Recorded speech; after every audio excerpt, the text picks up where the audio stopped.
Tonight, we begin with a revelation that has Russian military commanders terrified, Kremlin officials scrambling for answers, and Western intelligence agencies watching with a mixture of shock, admiration, and concern.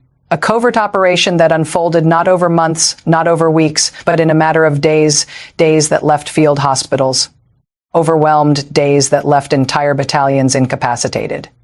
Days that may have changed the trajectory of this war. What Ukrainian intelligence allegedly accomplished crosses a line that military strategists had long considered theoretical, the kind of operation you read about in Cold War archives, not modern battlefield reports. And when Moscow finally understood what had happened, they did not announce it. They buried it. They silenced it. They pretended it never occurred, but tonight the truth is emerging, and it is more devastating than anyone imagined. 20,000 Russian soldiers poisoned not by bombs, not by drones, but by something far more insidious, something they never saw coming. For months now, there had been whispers not from official channels, not from verified sources, just whispers that Ukraine's intelligence services were preparing something unprecedented. Ukraine's GUR, the main intelligence directorate, has been aggressive, yes, but they have been calculated in their aggression. Their operations have followed a certain logic, a pattern, almost a signature, targeted assassinations of collaborators, sabotage operations deep inside Russian territory, drone strikes on oil refineries and ammunition depots. But what set off alarm bells in Moscow this winter was that the pattern changed, the visible operations slowed down, GUR went quiet, intelligence officers who monitor Ukrainian special operations know the indicators, the sudden reduction in intercepted communications, the pulling back of known operatives from active zones, the unusual movement of medical and scientific personnel. The sudden silence from usually talkative sources, all of that went dark in late January. And whenever Ukrainian intelligence goes quiet, it means something is about to get very, very loud. Russian military bloggers, the ones with actual sources inside the armed forces, began noticing something strange in early February. Reports of mass illness at forward operating bases. Soldiers complaining of severe gastrointestinal distress, field hospitals running out of fluids. At first, the Kremlin dismissed it as seasonal illness, the kind of thing that happens when you pack thousands of poorly supplied men into unsanitary trenches. But the numbers didn't add up, and the symptoms didn't match any known winter virus.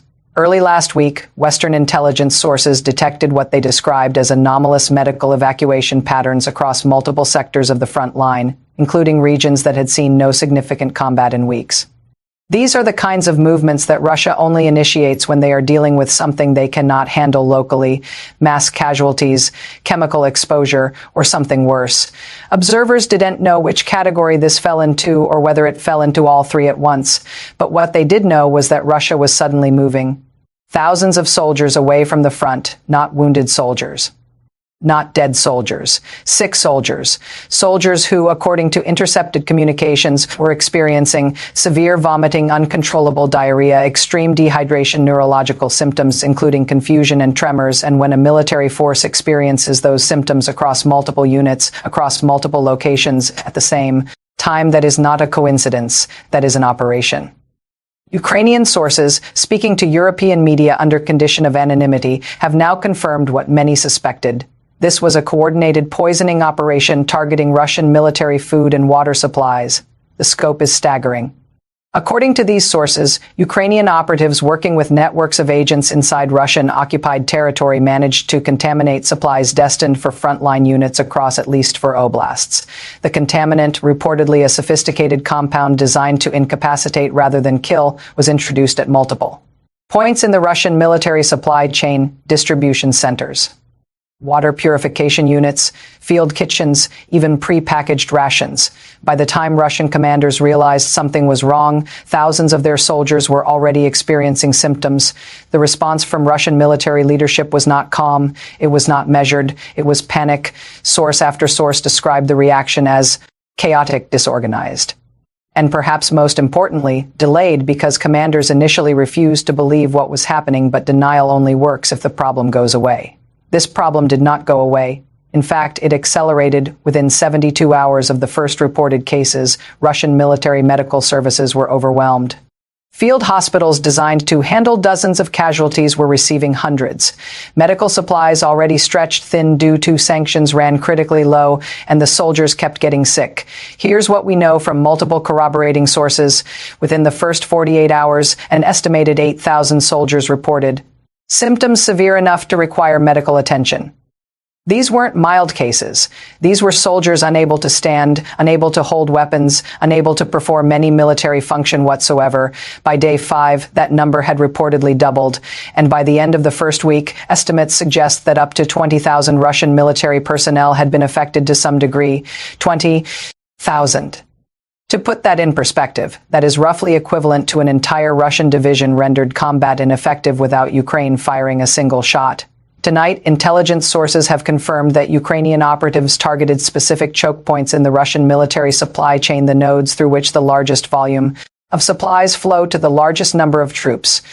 They hit a major food distribution center in Luhansk Oblast that services units across a 60-kilometer front. They hit water purification systems at 3 separate forward operating bases. They hit a railway depot where rations were being stored before distribution to troops in Zaporizhia Oblast, and they hit the field kitchens, themselves the final point before food reaches soldiers' mouths. In other words, Ukraine targeted the entire pipeline, not just one link in the chain, the entire chain. This is what made the operation so devastating. Russian forces couldn't simply switch suppliers or find alternative sources. By the time they understood the scope of the contamination, the damage was already done. The compound used, which Western analysts are still working to fully identify, appears to have been specifically designed. For this purpose, it wasn't lethal in most cases.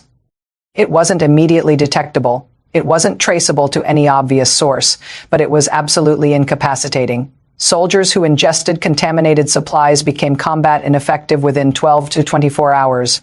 Recovery, for those who received proper medical care, took 5 to 7 days. But here's the critical detail. Most of these soldiers did not receive proper medical care. Russian field medical facilities were not equipped for this. They didn't have enough for fluids. They didn't have enough anti-nausea medication. They didn't have enough beds. Soldiers were reportedly lying on the ground outside medical tents, too weak to move, while overwhelmed medics tried to triage an impossible situation. And here's where the story becomes even more significant. Military analysts now believe that Ukraine's operation was designed to exploit a specific vulnerability in Russian military logistics, one that has existed since the first days of the invasion but was never targeted at this scale. Russia's military supply chain is centralized. It relies on a relatively small number of distribution points to service large numbers of troops.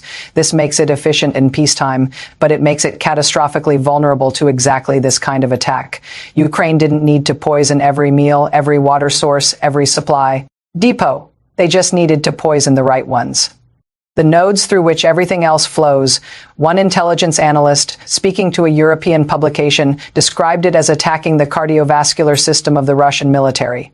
You don't need to stop every blood cell. You just need to block the arteries, and Ukraine blocked them. What makes this operation particularly remarkable is the level of coordination required. This wasn't a single agent acting alone. This was a network that had infiltrated Russian-controlled territory. A network that had access to military supply infrastructure. A network that could coordinate simultaneous actions across multiple locations. A network that could do all of this without being detected until it was too late. That level of operational capability suggests that Ukraine's intelligence penetration of Russian-occupied territory is far deeper than Moscow realized, and that should terrify the Kremlin. As reports continued coming in throughout the week, we learned more about the scale of Ukraine's operation. Medical evacuation flights from occupied territories to Russian hospitals increased by over 300% in a single week. At least 2 Russian battalion tactical groups were reportedly rendered entirely non-operational due to illness rates exceeding 40%. A Russian military blogger with sources inside the armed forces reported that one brigade lost more soldiers to the sickness in 1 week than they had lost to Ukrainian fire in the previous month. Intercepted communications revealed Russian commanders desperately requesting medical supplies that simply weren't available. This wasn't just sabotage. This wasn't just harassment. This was strategic incapacitation. This was asymmetric warfare at its most effective, and strategic incapacitation is the one thing Russia cannot afford right now. For every soldier they lose to illness, they lose combat power. For every medic treating food poisoning, they lose medical capacity for actual battlefield casualties. For every commander dealing with this crisis, they lose focus on the actual war. Ukraine understood this, and they exploited it brilliantly. Remember, Russia thought their supply lines were secure. They thought their rear areas were safe. They thought Ukrainian intelligence couldn't reach them behind the front lines. They thought the occupied territories were under their control. But tonight, the exact opposite has been proven true. Ukrainian agents were already inside. Ukrainian networks were already established. Ukrainian intelligence had already mapped every vulnerability, and Ukrainian operatives were just waiting for the order. This is not the first time Ukraine has demonstrated this capability, but it is by far the largest scale operation of its kind. Previous operations targeted individuals. This operation targeted an army. Previous operations required physical access to specific targets. This operation weaponized Russia's own logistics against them. It is, by any measure, a masterpiece of unconventional warfare. What makes this moment so significant and so dangerous is that this operation happened at a time when Putin is under enormous pressure. His military commanders want results on the battlefield. His political allies want victory before Western support solidifies. His economic advisors want the war to end before sanctions cause irreversible damage. His security services want to know how Ukraine penetrated so deeply into their territory. Putin is balancing these demands while dealing with a military that just lost 20,000 soldiers to food poisoning. And when leaders in that position face humiliations of this magnitude, they don't respond rationally. They respond emotionally. They respond with escalation. They respond with the need to prove they are still in control. That is what makes the coming weeks so critical. Russia's official response has been predictably denial. State media has made no mention of the poisoning operation. Military spokespeople have attributed the illness to seasonal factors and temporary supply disruptions. The Kremlin has said nothing, but the silence itself is telling. When Russia experiences a victory, they announce it loudly. When Russia experiences a defeat, they pretend it didn't happen. Their silence is confirmation. Meanwhile, Ukrainian officials have been notably coy, neither confirming nor denying the operation, but making comments that strongly suggest they know exactly what happened. One Ukrainian intelligence official, speaking to a Western journalist, simply smiled and said, "Russia should be more careful about what they eat." That is intelligence agency language for, "Yes, we did this, and we're proud of it." President Zelensky, in a video address released today, spoke about Ukraine's intelligence capabilities in notably confident terms. He said, "Our enemies believe they are safe behind their lines. They are not," he said. "Every occupier should understand there is nowhere they can hide from Ukrainian justice." And he said, "We will use every tool available to us to defend our nation and defeat this invasion." These are not rhetorical flourishes. These are statements from a leader whose intelligence services just demonstrated capabilities that most nations only dream of possessing. Here's what makes the situation even more significant. Ukraine's operation wasn't just about incapacitating soldiers. Along with the direct effects, it exposed critical vulnerabilities in Russian supply chain security. It demonstrated that Ukrainian networks can operate freely in occupied territory. It forced Russia to divert resources from offensive operations to internal security. And it planted seeds of paranoia that will affect Russian operations for months. Every Russian soldier will now wonder if their food is safe. Every Russian commander will now worry about their supply chain. Every Russian logistics officer will now spend time on security instead of efficiency. That psychological effect may ultimately be more valuable than the physical incapacitation. Intelligence analysts are now considering several possibilities for what comes next. One is that Russia will implement dramatic new security protocols for their supply chain protocols that will slow operations and reduce efficiency. Another is that Russia will launch retaliatory operations against Ukrainian civilians, something they have done before when humiliated. A third possibility, the one concerning officials the most, is that Russia will use this incident as justification for escalation, potentially including unconventional weapons. But Ukraine has already demonstrated that they are not afraid. They didn't wait for permission. They didn't limit themselves to conventional tactics. They didn't worry about Russian retaliation. They struck at the heart of the Russian military machine, and they succeeded. What we're watching now is a test of resilience. Russia wants to prove they can recover from this blow. Ukraine wants to prove they can strike again whenever they choose. Western allies want to see if this changes the battlefield dynamic, and the world is watching to see if unconventional warfare can truly turn the tide of a conventional conflict. Tonight, we've received reports that Russian forces are implementing emergency security measures across their supply infrastructure. Sources say food distribution has slowed dramatically as every shipment is now being tested. Sources say morale among Russian troops has plummeted as soldiers refuse to eat rations they don't trust. And sources say Russian intelligence services are conducting a massive hunt for the Ukrainian operatives responsible, a hunt that so far has produced no results.